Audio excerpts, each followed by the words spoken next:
Welcome to the Australian Music Vault. Scrooge, king of the Australian roadies. Little bit of background then. Your family background. We need to know where it started. Brunswick. Yes. Born and bred. Born and bred. Yeah. School. St Margaret Mary's. Yep. St Ambrose's Brunswick. Right. And St Joseph's Abbotsford. Yeah. And when did you leave school? I think I was 14 when I left, yeah. To work? Yeah, my mum was pretty ill. I started to, in those days you've got to be looking 60, around that 65 period of time. Yep. Mum, unbeknownst to me, we were all kept in the dark, not only myself, but I think most of, kids Yes. of war babies, My mum had cancer and I didn't even know what it was. And over a period of time, I learnt what it was. But we were all born and bred in Brunswick. And actually that's where we first started going out to places like the Preston Circle to see Bobby and Laurie and people like that, and Tony Worsley and the Blue Jays and stuff. And that's where I first gained a vague interest in music. And then we used to go to a place in Howie Court in the city called the Purple Eye. And I saw... Yeah, it was a downstairs. There was two... Because there was a Hungry Eye. No, somewhere. Purple Eye was one of the original little rock and roll. You had Normie Rowe would play there. And there'd be, 60, 70 people. But it was big time in those days. Yeah. And it was in Howie Court in the arcade downstairs. And I first went there. A guy called Robert Cups, who I used to go to school with, his mother bought us tickets to see the Rolling Stones, the New Beats and Roy Orbison at the Palais in 65. I went and saw the Beatles at Festival Hall. Did you? Because I was fortunate enough to leave school and get a job in a travel agency in the Southern Cross Hotel. Yeah. And that's where they stayed. And so I thought, wow, I better go and see this band, which I, like everybody else at my age, and just changed. No one has been the Beatles. No one will be. They were the most unique, not just for their songs, but they changed everything in music. They changed everything in the world of music. You got a sense of that from seeing them at Festival Hall? Yeah. You could hear them all right? The Kinks were really the band that I liked more than the others. Yeah. The Stones, not Fade Away and the original stuff I thought was real good. Yeah. But the Kinks and the Beatles were my two favourites. What about your local heroes? Who Bobby and Laurie? No, they weren't heroes. They were guys that we knew around that time that these guys, no disrespect meant to the people of that era, but they were cover bands. Yeah. Mostly 99% of the material of those bands were cover bands, And please, once again, I'm not putting them down in any way. Quite the opposite. I respect them all. Your JOKs, your this, your that, the Merv Benton. Yeah, Tony Worsley, all these, that era of Ian McCausland, and all these guys grew from that Normie Rowe, from that pre-Vietnam War stuff, So they started to grow up a bit in Australia, and very rarely did you come across a band that released a song that they had actually written here. So it was important for us to see these acts going through the Palais and the Beatles and stuff to sort of get an idea of. You can write your own music. Yeah, and where we were at in that. Yeah. And I think guys like Ross Wilson and Brian Peacock and those guys around that, Doug Parkinson, Billy Green, Without You, that era started to come. Yep. They had one or two of their own songs in there, and then Dear Prudence come out. But the biggest thing in those days, I've jumped probably 5 years, was the biggest thing that they could do was win the Hoadleys Battle of the Band, Yeah. And that's when I saw on a couple of those, Hoadley Battle of the Bands, long before Daddy Cool or Doug and those people, where I saw other bands play, I started to gain a vague interest in this thing. I was still working in the travel agent. In a bus company. Really? Called Parlour Cars Coaches, yeah. And that enabled me to learn logistics.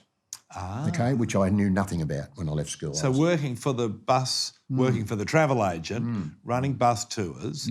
All over Australia. Helped you... Oh, absolutely. As far as being a roadie? Yeah, absolutely. In the old days, a mate of mine, Darcy was the roadie for a band called Compulsion. Right. Which was a three-piece band, New Zealanders that opened Birdies in the mid-60s there. later on, that drummer, Paddy Beach, took the place of a drummer called Doug Lavery, who was playing, and Doug went to America. He's done real well over there for 50 years. They needed a drummer, and this band needed a drummer because they were competing against the Masters and the Town Criers, and that was the Valentines. And they needed a little handsome little drummer, and that was Paddy Beach. And Paddy joined the band, and instantly they were looking for a roadie. So Paddy said, I know one, and his name's Darcy. He's just finished part-time with a band called Compulsion with Ben Kiker and Reno, and Paddy was the drummer. Right. So Darcy was born and bred in Coburg. Okay. And we hung around together when we were 14, 15. Yeah. Abused ourselves in certain ways in those days and learnt about life. Learned about life. So what was your first roadie experience? The first one, it's a toss-up between Daisy, Clover and Valentines, yeah. Right. The Valentines more so. Daisy was maybe 1 or 2 nights. Right. But the Valentines, as a not a real roadie, I was like the mate. Helping Darcy. Yeah, because there was a lot of gear. Yeah. And there were 6 guys in the band, and they had like amplified, and it was hard for a one-out person to do that. So I basically went along as a freebie because I wanted to get involved in this thing. And you wanted to be involved in the backstage? Yes. Yeah. Yes. Didn't want to play? Did you ever have... No interest in playing, no. Really? No. My mother, oddly enough, after she passed away, I found out years later that she was a pianoforte teacher, really? But was a tram conductor all her life to keep myself and my brothers above water. Okay. So I have an inclination, but like I used to say to people, if you don't play well tonight, I'll tell you, there's nothing wrong with these. Yeah, of course. Maybe I can't do this. So the Valentines, at this point, it's their bubblegum phase. Absolutely, pink. 1 times, 2 times, 3 times, 4. Yeah, knick-knack paddywhack. Yeah. So that was, this growth. And in the flat that they lived in Toorak Road and William Street on the corner there, right. On the same floor was Darryl Samble and Farnsey, yeah. who was 18 or 19, 18, whatever he was. Town Criers downstairs, Masters over here, and Valentine's there. So we all grew up in that little tight circle, of friends in the zoot. Yes. Could you tell that Bon Scott had something very special? Different. Because he was up front with Vince Lovegrove in the Valentines. Yes, correct. Yeah, and Wyn Milson, who's a famous sound man in Australia. That's right. Yeah. But no, there was a time when everyone started to take it seriously, okay? There was a situation where Doug Parkinson come along with Dear Prudence. Yep. And Without You, and Billy Green was a great writer, and Duncan and Mark Kennedy and Spectrum, and started to, that sort of era, not the bands, but Doug was there, right? So bands started to get this idea that knick-knack paddywhack wasn't going to be the future of their income. No. There were 2 gigs in Sydney that people used to play a lot, and they were called Caesar's Palace and Caesar's Inn Place.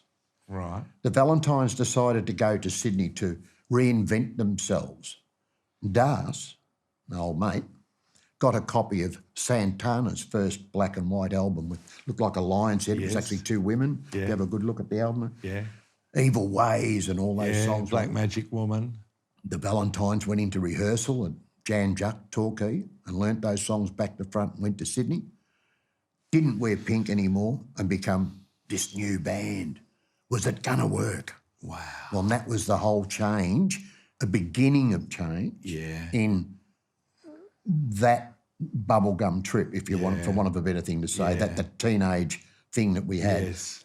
Masters were embedded in what they were doing, but the Valentines really never, Knick-Knack Paddock was really going nowhere. So they reinvented themselves. But it was only then that they decided that they couldn't all keep up with it. Various members departed and various members. And then that's when Scotty went to... Fraternity? That's correct, in Adelaide Hills, yeah. And they were much more influenced by the band, music from Big Pink, that sort of stuff too. Jethro Tull, that sort of thing. But Daddy Cool was sort of like over a period of the Valentines changing, I also happened to practice martial arts for a long time, have done most of my life. I was training with a guy called Bob Jones in the city, and we used to do gigs as I don't know, bouncers, let's talk. Yeah. Because of my knowledge of various rock and roll people, we also had one gig called Much More Ballroom in Fitzroy, CF Much More Ballroom. With John Pinder. John and Peter Andrews, The late John Pinder. John Pinder.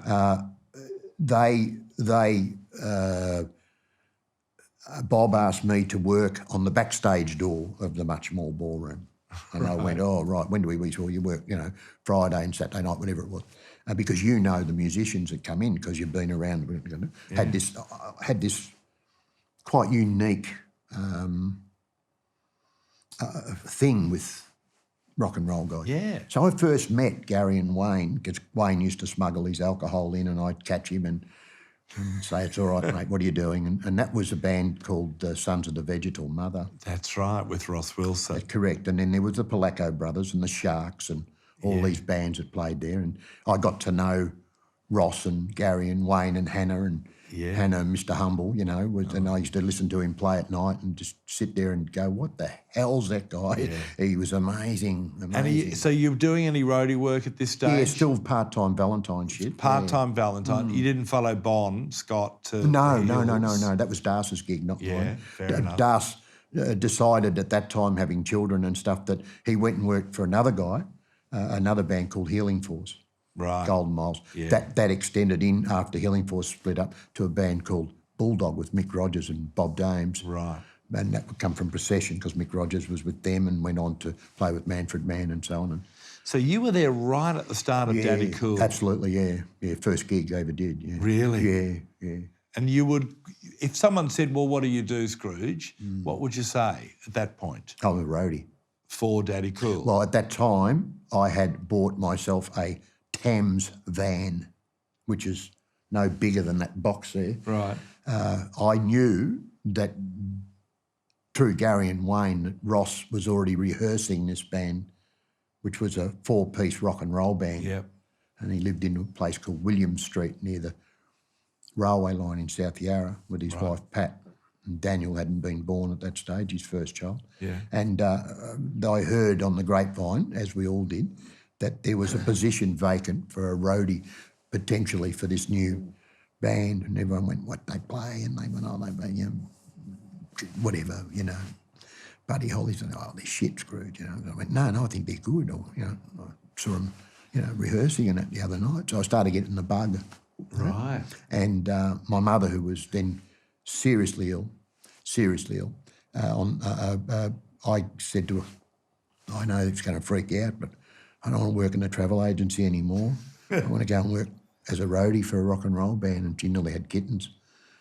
I missed out on the Army Vietnam call-up by a day and decided that, you know, that was the way to go and the future for me was there. Okay. She freaked out and I freaked in and thought, no, this is cool, I'll do that, yeah. And what are your duties at this stage? What's a when the band is touring or doing gigs, what are your jobs? Carry the gear in it, set it up, make sure everything was all right whilst they were playing. Yep. Things would go astray, things would break, things would do this, that, you know, echo chambers, the tape would split in half. And we were raw in those days, you know. We were raw. Pub gigs, you had to learn how to fight. Well, I already knew. So that really helped a lot. Yeah. You know, when you're looking at my girlfriend, nobody ever, and he's at the White Horse Hotel. So I used to have to clean up after them sometimes. Tuning, guitars? No, I meant clean up. No. No, that was never a thing that roadies did in the early parts of their career. Right. They like to call themselves technicians now because they've bought a machine that can do that for them. But we weren't musical in those days, the roadies. We knew the difference between a good and bad band, but we weren't technically, we weren't technical. We just knew the basics of putting the, and if you had a big truck, well, then you got the gig. Yeah. So, and were you mixing the sound sometimes? We had a thing where we had a McLean's PA, and that gig at the Bowl I was telling you about was actually a 2 speaker stacks with 6 oratones in them and a bass treble volume little tin like that, and we did the My Music Bowl for 150,000 people. you know, and that was our PA. So it all fitted, plus those four and myself in the Tams van, and off we'd go, stone going to work, you know. Yeah. When Daddy Cool kicked in, we were approached by a company in Sydney called Jans, Eric Robinson from Janstown, and they wanted to make a deal with us because we were doing okay to provide us with the first band to own their own PA system, which was a bass reflex box, a 90-degree horn and tweeters, a multi-core, which was unheard of, Right. a 12-input mixing console with 2 sends to monitors. We were the first band to make our own monitor system and get these little boxes built and use them. And I told you before, I used to experiment on Skyhooks with that. And we got that. So because we got that, we had to have a bigger truck. Right. So we had to have we went from transit vans to the box 2.5 tonner. Yeah. But we were still one out as a roadie. Really? Absolutely, yeah. There were no second roadies, and Das was still working for Healing Force or Bulldogs. I was still working for Daddy Cool. We were only, you know, we would take probably 2.5, 3 ton in and out every time we did a gig. Yeah. And that's heavy work. It was heavy. Were you aware of it then, of how Yes. backbreaking it Yes. was? Yeah. Yeah, saw it with the Valentines, upstairs, downstairs, Rood Hill, RSL, Paddington Town Hall. So I was aware that was going to happen. But What did you love about it then? the brotherhood we never had, you know, the mates, we had to rely upon each other. Yep. And they relied upon me. Yep. I relied upon those 4 guys in that band to give me an income. And they were pretty special, weren't they? Absolutely. Absolutely. They changed my whole life, that band, yeah. Daddy Cool. They gave me my life, yeah, very much. Why is that, do you think? Or When how? I went through the situation when my mum passed away, I never had a very comforting home life, you know. Never had a father, and you know, most kids in my arena had the same problems, you know. If they did have a parent, whoever it was an absolute alcoholic and whatever. Yeah. So, you know, whatever. So we were all brought up extremely hard. Brian, most of them were in jail by the time they were 16 and were doing 20 years, you know, and stuff. Yeah. You know, so we were brought up in a hard fashion. So when I come across this group of people that were all different in their own way, Wilson being a Zen macrobiotic rock star from Procession, you know, come back from England and was going to take over the world, and Wayne Duncan, the most humble man you could ever meet in your life, wouldn't stand on an ant. Gary Young, the best timekeeper drummer that Australia's ever produced, and there's no two ways about it. Yep. He's a human metronome, always has been, and most respected for it too. And Hannaford, who was just this unique streak of whatever you want to call it, you know, and because of that dependency, when the band became number one, okay, as all bands wanted to. Who do you work for? I work for Daddy Cool. Who the hell are they, mate? And one of these days we're going to be the biggest band in this country. You just wait and see, you know. And 2 years later we were. So you believed in them? Yeah. There was something there. I don't know what it was. I still don't know. But it gave me an ability to suss that same thing in other people in the future that I happened to come across and relate back to people and go, now, listen, these blokes aren't too bad. No. And there's been a couple of quite unique bands that I've come across that I've done that with. So you stayed with Daddy Cool until they broke up? Correct. And then, of course, they stopped and they got back together. That's correct. Are you able to work for different bands while you're working with... You used your brains and followed where the money was. Yeah. I've got no disrespect to Gary and Wayne, but I knew that that's what wasn't going to be the income. No. Gary went to JoJo and Wayne was, you know, whatever. And Hannah was just whatever Wilson did, Hannah went along with. Yeah. Whether it was Mighty Kong or Rock Ran the Profiles or anything. Yeah. Ross was what would you call him? A soldier of fortune. Yeah. You know, like footballers are today. It's, you know, but Ross just wanted to play. Hannah just wanted to play, you know. So, that gave me... I left Daddy Cool and went and worked for a company in Sydney called Jans, which was Jans Sound. Yep. And it was then, and that was after all that period of Daddy Cool, which I sort of explained to you before about going to America and growing up. Yeah. No one had done that. Daddy Cool was the first band to do it in Australia. And they did well in America? They did very well. I mean, they didn't conquer it. No, they weren't never going to. They were never going to. We are the first Australian rock and roll band you've ever seen. Yay, 2, 3, 4, whatever it was, the song, And then we go, oh, shit, Daddy Cool, from Australia. Yeah, that's right, mate. But they're also playing stuff that's quite American too. I never, in my life, except for one gig, I defy anybody, Brian, to come to me and say to me, and I know who I worked for, but the night I saw them, they were shit house. I've never come across anyone that's ever said to me the night they saw Daddy Cool play, they weren't any good. I've never heard that. I've heard about a lot of other bands, but never about them. So I knew I had been granted a gift. Yeah. And I was able to listen to this gift every night, Of course. which was going to then be the seed to my future. Yeah. I didn't realise at the time, even sitting here now, nearly 50 years later, that I have some recognition for a job that I did carrying equipment in and out of a hotel. And they looked after you? Absolutely, absolutely. So they respected your position? Yes, they did. Yes, and not all roadies were respected? Most of them were. Or were? Yeah, most of them were. Yeah. Okay. I would say 95% were, yeah. Good. There were loose cannons, but they were shunted out from here and there. And there were guys where the gear grew and grew. Then you had the likes of Sherbet coming up and hooks, and that all of a sudden lights turned up, lighting. And what the hell's lighting? Oh, well, there's this hydraulic lift with 4 lights. And it never fascinates me even today, Brian. You can get KISS come out here or anybody and they got 5, 7 trucks of lighting, and you go, but there's only ever red, blue, green and yellow. Yeah, right. I never see any other colours. What the hell are you doing? Yeah. So, but it all of a sudden lights. Yeah. My logic as an old roadie, people don't go home humming lights. I don't like lights. I figure the band's got to play, mate. Yeah. The band plays, that's where it's at, so... of course. Yeah. So Daddy Cool finished, you went to Sydney. Correct. But eventually came back onto the roadie circuit? Yeah, correct. Yeah, more because of my experiences in America, I came back to Australia with a whole new knowledge of employment. When roadies worked for a band and that band finished, you never had a job because very rarely did the popular band that you worked for become popular a second time round, whether they changed their name to whoever. Yeah. So they never succeeded. Okay, it was you worked for Sherbet. Yeah. What were they before that and after it? Nothing. No. You see, so that word X comes into the word. So I said to Eric one day, listen, this has got to stop.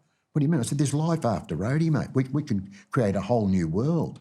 What do you mean? Well, I met this band in New York called Deep Purple, and they had this guy called a road manager. No, that's just a roadies group. No. They had roadies. This guy was called a road manager. And then a couple of years later, this guy was called a production manager. Right. And I thought, shit, but they're roadies. That's right.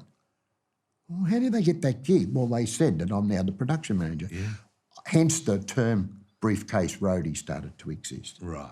And so you became a production Yeah, I was the first manager. one to try that and be employed. Gary Van Egmont and Richie Blackmore's Rainbow. Right. Yeah. Went round the world with him. Got my name on their albums too. Really? Yeah.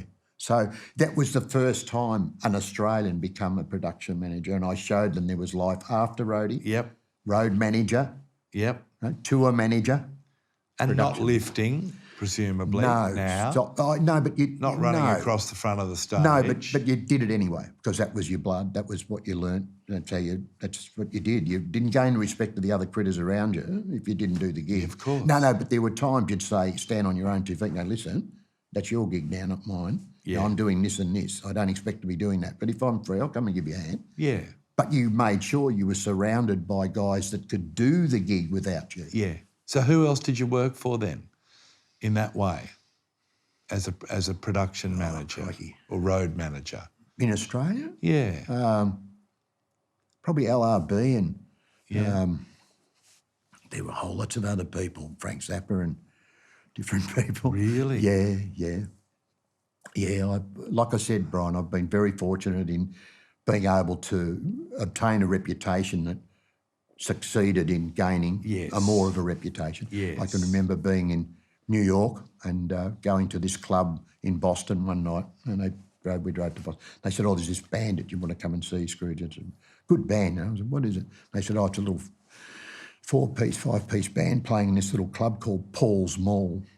Yeah. And I went, "Oh, okay." Well, at that time I was working for AGC Paradine in Sydney. Paradine was David Frost and company. Yeah. His name is David Paradine Frost. Yeah. And Paradine Patterson was the original company, and they're big agents in England, have been for 100 years. They needed another act. We were doing Boz Scaggs, and we'd already done, we were about to do Neil Diamond after Hot August Night. So I went and saw him in Hot August Night in the Greek Theatre, and then came back. I went back and saw this act that they wanted me to look at, who was I think was a Warner Brothers act at the time. Yeah. 60 people in the place. Right. I thought, shit, these guys are all right. Went and approached them, went and spoke to them, told them who I was, what I was doing, and that was Billy Joel, yeah. Billy Joel? That's correct, yeah. I then proceeded to get them via AGC Paradine and through the record company. Right. I think it was John Saxon, his name was, not Ian, John Saxon. And he was an 18, 19-year-old A&R boy coming on the road, and we then into this thing was Billy Joel. We just kept saying, this is the guy, he's going to be bigger than Ben-Hur, he's going to blah, blah, blah, blah. And Billy just grew and grew and grew in Australia really quickly compared to his unknown in America. Australia's been quite unique in breaking talent, but Bill and I become extremely close, same as the guys in the band. I still speak to Liberty DeVito, the old drummer, for 38, Liberty probably once a month and stuff. Yeah. Have you seen that doco? Yes, I have, yeah. He's not happy with Billy, is he? No, because there was, when you're with someone for 38 years, you're married to them, you're doing everything but having sex with them. That's what rock and roll's about. We're doing everything but tampering with each other because that's just, it becomes that close. It's a divorce. And that's what happened. He has actually got the band back together, and they're called 52nd Street, and they do Richie Jarvis, Richie Canada, Doug Stegmaier unfortunately committed suicide years ago, and Liberty do a Billy Joel cover band in the States now, and they've got another band called the Slim Kings. But no, I stay in. Oh, good. And you like drummers. Tell me what you said before about drummers, because I think it's great. It's true. You got a bad drummer, you got a bad band. End of story. No argument. There's absolutely no argument. Bad drummer, bad band. And who are the best Australian drummers? Oh, Gary'd have to be the best timekeeper. Mark Kennedy. Trevor Courtney used to play with the Twilights. Excellent drummer. Peter Miles. I don't know whether they're alive, now. But Peter and that, I don't know. But Russell Dunlop. Australia was incredibly fortunate to have something, maybe not in, the whole band mightn't have been spectacular musicians that they were in, but there was one outstanding member of various, Les Stackpool, and people, you know what I mean. Well, you saw it when we did Ross's benefit there. There was all, the Jeff Bersons of the world and stuff, and James Black and that. I mean, I've known those guys 45, 50 years, and they still can't beat them, Incredible. What do you think it is about it? Well, let me ask you, is there something distinctive about Australian music? Yeah. What is it? Bit of honesty, I think. You are what you get. I mean, they're just what they are. They're either shit house or shit hot. You know what I mean? There's no in between. In between, my apologies, I don't mean this in a bad way, but the in betweens of the cover bands that make a quid. Yes. That's a good thing. That's a good thing because it's bread and butter, But no, shit house or shit hot. There's no in between Australia. And if you can't do the pub gigs, you're history. You can't work anywhere. Well, you look at the AC/DCs and your Chisels and everything, that's where we all come from. Pub gigs, RSL clubs, Rudy Hill, whatever, and they'll stand that far in front of you. You suck. And they know the audience doesn't give a shit. They'll throw things at you. So you have to play to get them. And is there an Australian sound? No. No? Okay. No, I don't believe so. Yeah. No. You can't pinpoint that and say that's Australian. Not anymore, no. And even in the old days, I don't think so. Because no one sings with an accent. No, I've never, you take Men at Work, and he sings like he's talking like I'm now. That's There's right. no one sings with an accent, Yeah. you see. So it's hard to have... the influences are different to saying, do we have our Australians? No, there's no. Maybe LRB might have had a sort of like some sort of thing. Yeah. But that was still not really. It was a bit West Coast America, Poco, Monterey, like cracking the market. I suppose I've always thought a Cold Chisel or a Paul Kelly. Oh, Paul's unique. I mean, he's totally different. He's on a different level to everybody, as far as I'm concerned. He's he's one of the chosen ones. Why is that? Don't know, just can write shit, and look at Wilson. Wilson just churns out, Touch of Paradise, this, that, Jungle in My Blood, Mighty Kong, the songs he's written for Jodie, you name it. He's forever. Paul Kelly's, they're different. They're... Best Australian bands, Daddy Cool, Healing Force, Doug Parkinson. Give me three more. Oh, gee, that's look, you've caught me off guard. I know. Okay, I'll tell you, you've caught That's me all right right. off guard. Look, I even hark back to Bulldog and those, but there's bands here that have lasted 3 or 4 months that have been fantastic. Yeah. Like New Zealand, you get Dragon, but you start hitting them with someone like Sailor, and they go, who? And you go, well, there's a band from New Zealand called Sailor who were quite unique, and no one's ever heard of them and stuff. So it's hard to say. Camilleri, Camilleri's cool. Joe's been around for yonks. He's an old pro. And still delivering. Absolutely, he's a Paul Kelly to me. He still delivers. All the old guys are the deliverers, aren't they? Don't get many young guys delivering. Even like little Brian Mannix, who's a bouncing little bean. He pops up everywhere doing his gig, and that's been an entertainer. Yeah, and I admire him for that very much. All right. Well, what about the top roadies? Tell us about some of the people out of your world that we would not, the general public aren't always aware of. But I think it's good to shine a light on them. A lot of them have died now, and I think I'm one of probably 3 or 4 that are still alive. That I still work. These guys haven't worked for maybe 30 years. Who are the others? Well, John and Norm Sweeney. Norm worked with Billy Thorpe for 40 years and put up with Billy's pedantics for God knows. And his brother John was a good roadie. Coxie, Mick Cox. Yeah. He was Parko's original roadie. Das, who worked for Healing Force, like I told you, those guys. There's... Freeman, what about... Well, Howard wasn't a roadie. Right. Howard wasn't really a roadie. Him and his brother ran Q Club, and it was a gig we all did in the old days. Really? And so he became... someone come to me one day and said, Scrooge, Roger Davies said, we're going on the road with Sherbet, and I need a tour manager. And I went, I know just the guy. Howard, come here. You're required. You're not a roadie, but you're required to do this job. So Howard become that, and that started Howard's career, basically, We're in that era. I'm sure I'm right in saying that. Yeah. There were a lot of guys. We can hark right back to the guy that was the chosen one when I first started.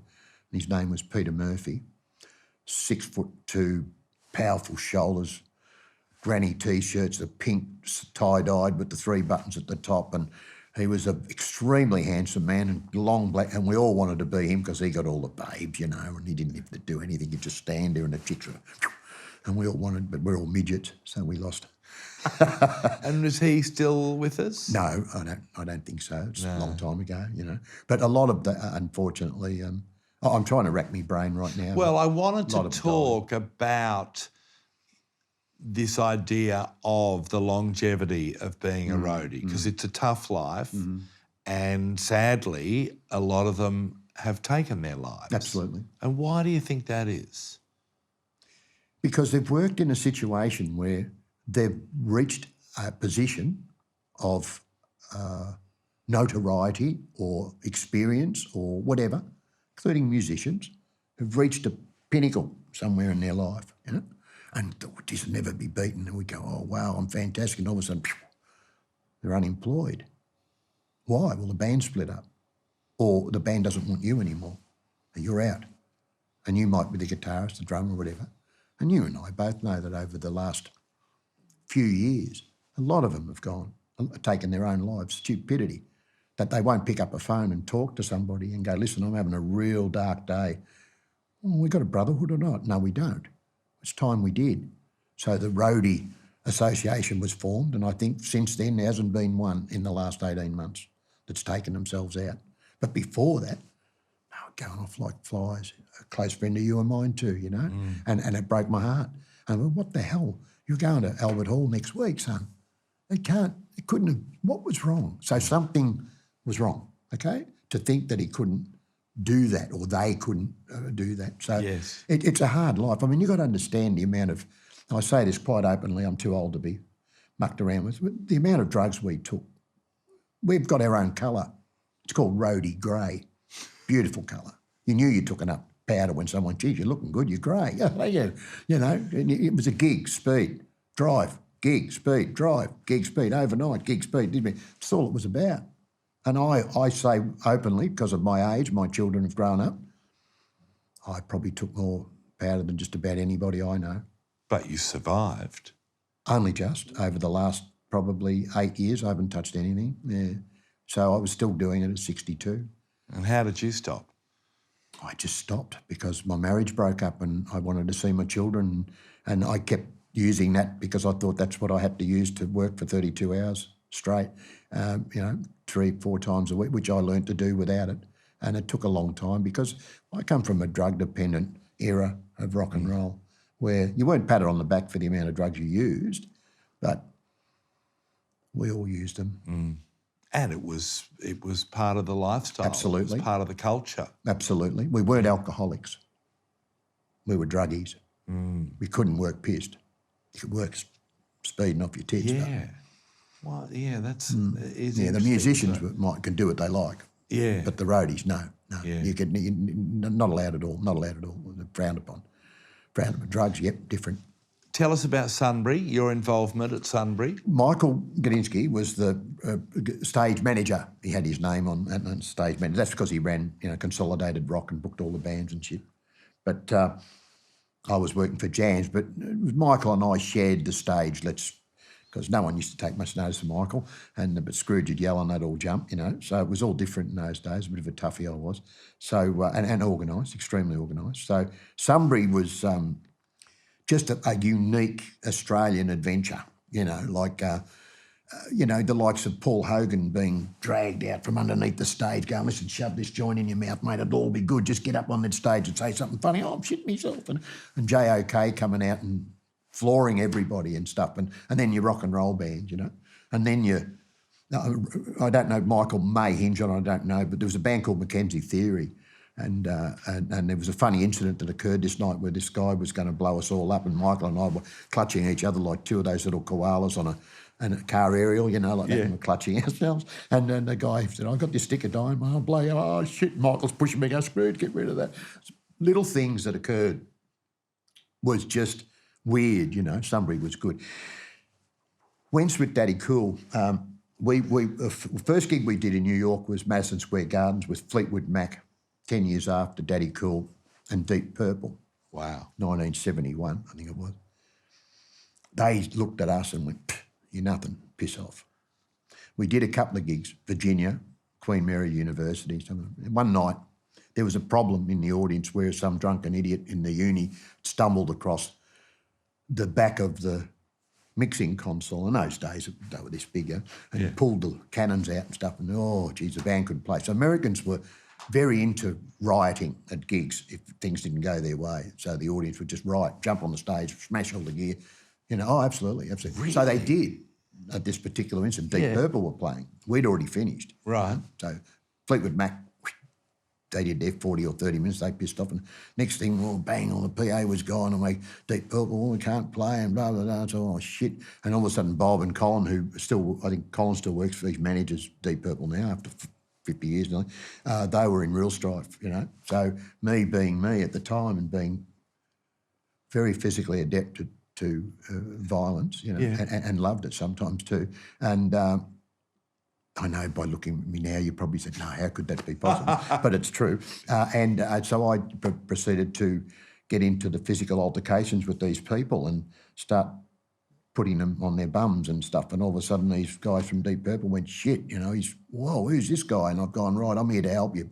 You haven't helped me. I'm helping you, though. Yeah. And bang, bang, bang, we dropped a few. And I was, oh, shit. That night, all of a sudden, I go out the back to my little Econo van, put my gear in it, and the gear was in the back of their semi. And I went, what's going on? No, get rid of that. You're coming with us now. Coming with us. Yeah.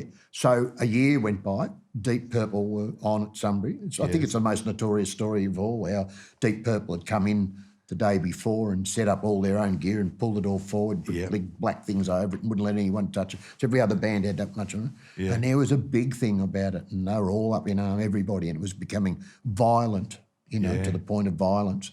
And the band didn't want to play because they were pissed off because the Roadies were being abused and shit. And us tough Australians, And I said, no, I think I can solve this problem. And they went, what? I said, I think I can solve this problem. What are you talking about? So I went, got in the car and drove back to Sunbury because they didn't know I was there. Yeah. I'd already done my 1 or 2 days, came back and went backstage and sussed out Bob and Colin and that and said, guys, Scrooge, what's happening? I said, listen, a bit of a drama on stage and everyone wants to kill you and your band. What's going on? Come on now, we don't need this rubbish here. It was all sorted out amiably. Everything was pushed back. Great. Everything happened good. There was the second incident that occurred, so that ended up being a good story, was Queen. Queen. And Queen. And they come on stage and me and Arthur James are standing on the monitor side, leaning against the pole like that. Mercury was a bit of a fruitcake, didn't like Australia much, and he had this big setup with these huge tambourines and big rubber sections that you could put your hand in and grip, and they'd grip your hand so you couldn't lose the tambourine. And he was an arsehole. So he gets one song he's singing in particular. I'm looking at him like that, and Arthur's standing next to me, and I've gone, shit, he's about to throw that at us. And sure enough, out of the blue, Freddie just goes, and frisbees the thing across the stage. I push Arthur out of the way. There's stage roadie standing there, poof, straight in his head, knocks him out. So that was the Queen, and then he sort of jumped off stage and before he left said, when we come back, we'll be the biggest band in the world. We'll never play Melbourne again. They came back. They were the biggest band in the world. Yes. They refused to play in Melbourne. Really? Yes, absolutely. Yeah, absolutely. They refused to play in Melbourne. Wow. When they came back. So that was Queen and that. And there were a couple of other things that occurred there. But Sunbury was, huge growing up place for all of us. Of course. All of us. What about Thorpe? I mean, that's... Suck more piss. Yeah. Yeah. Which was sort of at odds. I actually discussed this with Chuggy last week, or maybe Glenn, but it seemed slightly at odds. He looked like a hippie who was, the hair was long, and yet it was a bit of a yobbo, suck more piss thing. Yep. Hated a joint. I hated can a imagine. smoke. Yeah. Yeah, he was terrible. So what was Thorpe's persona of go? image, tough guy. Yeah. Bang, bang, just all full on. Yeah. Yeah. But that was Thorpe. Thorpe was always a tough guy, but he wasn't. Wasn't he? No. He was vulnerable. Trying to be the businessman, the brains and everything. Yeah. Thorpe, the first long way to the top proved that, But at Sunbury, it was suck more piss. It was like that not Sharpie, not, but not hippie, more yobbo. No, absolutely. Sort of. Absolutely. No, pub gig shit. Yeah. There's certainly not much more ballroom stuff. No, not Daddy Cool. No. Oh, no, we were booed. We were booed. No, At Sunbury? Yeah, where's Thorpe? Fuck you. Oh, too right. Really? Too right. Yeah. Wow. Doing the Eagle Rock. Yeah, right. Thorpe had come on. Yeah, they wanted that. And Thorpe had more amplifiers than the planet Earth had invented at that stage. Yeah. And turn his amps up to 15 and I only went to 10. That was Billy, just that Billy was just Billy. Had you known him from early days? Yes, I had, yeah. Right. Yeah. I was fortunate, like I said, grew up with those guys when... Yeah. And Bill and I had a really good relationship and a humorous one and a respectful one because I never worked directly for him. Right. If I had, I probably would have killed him. And I would have bashed him for sure. Why? Because he was an arsehole. Because he was a tool. He was an arsehole, yeah. Was to everybody. he? Yeah, to the way he treated people. Yeah. But it was just... It was crap. It wasn't what he was about. Yeah. But he... like Barnesy, give me the bottle of gin and whatever, and then he writes a book down and goes, it nearly killed me. How much money are you making out of the book? Yeah. We could have told you that 40 years ago you were killing. So, That's right. But that Sunbury thing was just, Australia was on that pub gig Verge, the White Horse, that I'd only just started in Melbourne, see? So you've got to add that to that. And Sunbury was, where if you were a band, you had a chance there, and that is you got up and played, whether it was 9 in the morning or 9 at night. We needed all the bands to keep the thing going, so everyone had a shot. Yeah. What about the modern festivals? Do you keep in touch at all with, like, a Meredith or a... No, I don't. No. We do gigs for them, barrier or supplying or whatever the case may be. But I've lost interest in that sort of thing now in rock and roll. Yeah. I don't go to even the events we do. Big shows. No, I don't. Look, I don't go to Hanging Rock, and we do all those. I don't go to Eddie Had. I don't go to the G. I don't need to go to any of those. You don't want to? Not interested anymore, Brian. Yeah. My career's come to the end of that, not the beginning of it. And I don't need nothing. Hey, where are the Beatles? I'll go and see them. That's not going to happen. Yeah. That's not going to happen. So that's who I'll go and see. But someone like, say, a Springsteen or doesn't interest you? No. Billy was out here last time. Billy was here and rang me up and, Scrooge, come in to Rod Lave, and Gadinsky rang me, sent Laurie around me. No, I lost interest in it. Really? Yeah, I love you very much, but see you later, thanks. I mean, Billy used to send his limo in the old days, just Just the Way You Are days, the first album, the Stranger album, when I was in New York and shit, and picked me up and take me to gigs and stuff. He was great. Yeah, but that was different. See, even now, he would never do that now. And I like the old side of rock and roll, not the new sides too much. And why do you think that is, though? Do you think you've seen enough, or you can't bear the business? I'll get up at night time and I'll get the computer and I might hear Atlanta rhythm section on a movie or something. I'm so into you, and I'll all of a sudden I'll go, oh shit, 2 more glasses of Cab Sav, I'll be right, and then I'll be bopping around the room like some 20-year-old playing, watching Joe Walsh play Rocky Mountain Way with his slide with the Eagles and shit, and that was live, and I'm thinking they can't do that now. No one can do that now. If I could see that now, I'd go. But that doesn't happen anymore. But the youngsters are still seeing heroes. Good on them. Yeah. I spoke to a guy, one of the young chaps here before, and said, have you heard of a band called 21 Pilot? Right. Whom I got onto when I was doing the grand final, just finished. Yeah. Talking to old mate Oberg, who works for the Killers. Yeah. Skyhawk's original lighting guy. He's been with really? Killers for about 10 years now. Yeah, but more the point, someone mentioned this band, and a close friend of mine, Cam, said to me, oh, no, Scrooge, I'm going over there next year and I'm production manager and whatever. Yeah. I said, who are they? He said, 21 Pilot. And I said, what? What's a 21 Pilot, mate? I've heard of, Cut the Pile or whatever it was, that, Drop the Pile. Drop the Pile, Joan Armatrading. He said, no, they're huge. What are you talking about? He said, last year they sold 25 million records. And I went, what? Who the hell are they? Yeah. No one's ever heard of these guys, these young guys in America. And they're massive. Yeah. So it's all an income now. Yeah. You don't choose to work for the band because you like their music. You choose to work for the band because they'll pay you to do the gig. Yeah. So how do you look back then at your rich and varied and, I would imagine, very satisfying career? Oh, I've got no complaints, Brian, none at all. No. None at all, no. The only complaints I've got really of watching what, and I hate to say it, but it's true, what rock and roll has done to various old friends that have passed away. Yeah. Definitely the marriages that have split up because of it.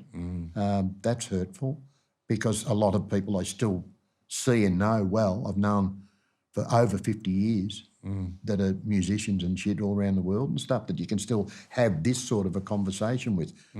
Very rare that you can, because it's all, oh, wow, Brian Nankervis, or Scrooge, or, I went to a thing a couple of weeks ago in Caloundra and Ignatius Jones was there.